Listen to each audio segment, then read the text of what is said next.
Mga boss, basahin natin to.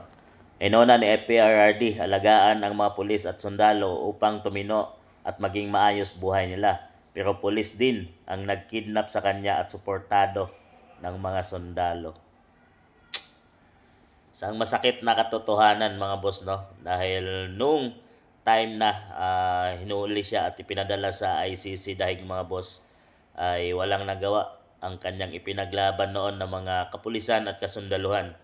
Bagkos sinunod nila ang maling paraan kung bakit dinala si Tatay Digong sa dahig mga boss.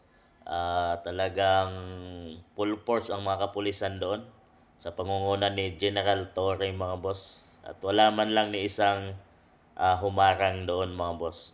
Nung nakaupo si Tatay Digong bilang Pangulo ng ating bansa ay siya ang tunay na nagbalasakit sa mga kapulisan mga boss.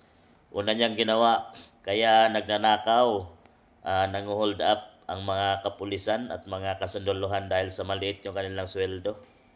So, dinobol ni Tatay Digong mga boss ang kanilang sweldo.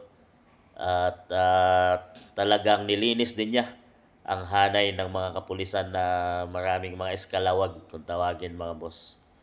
At talagang noong sa panahon niya ay pinangako niya gawin niyang ninyo ang kanilang mga trabaho at siya nang magpapakulong bandang huli at sagutin basta tama lang ang lahat mga boss, no. So kagaya nung nilaban nilang war on drugs, so ngayon pinagbayaran naman yon ni Tatay Digong mga boss. Nilaan niya ang kanyang buhay para sa mamamayang Pilipino. Pero sad to say na sabihin natin na walang mga pulis na gumanti man lang sana ng utang na loob kay Tatay Digong mga boss, tumanaw ng kagandahang loob na kanyang ginawa noon sa buong hukbo ng mga kapulisan at kasundaluhan. Ang pagtaas at binigyan sila ng dangal ni Tatay Digong ni respeto mga boss.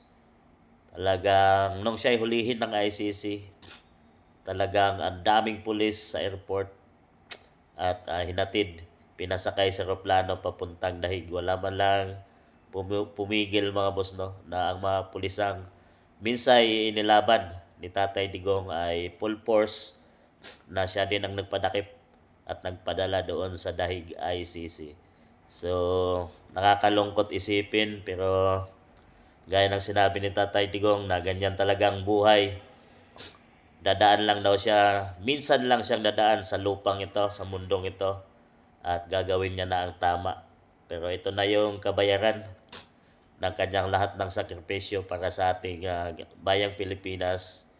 Ilalula siya sa dahig ICC at hindi nga naprotektahan ng mga ni minsan ay pinaglaban niyang mga kapulisan. Sana one day ay makita pa natin siya na makabalik sa ating bansang Pilipinas dahil ganun talaga ang buhay.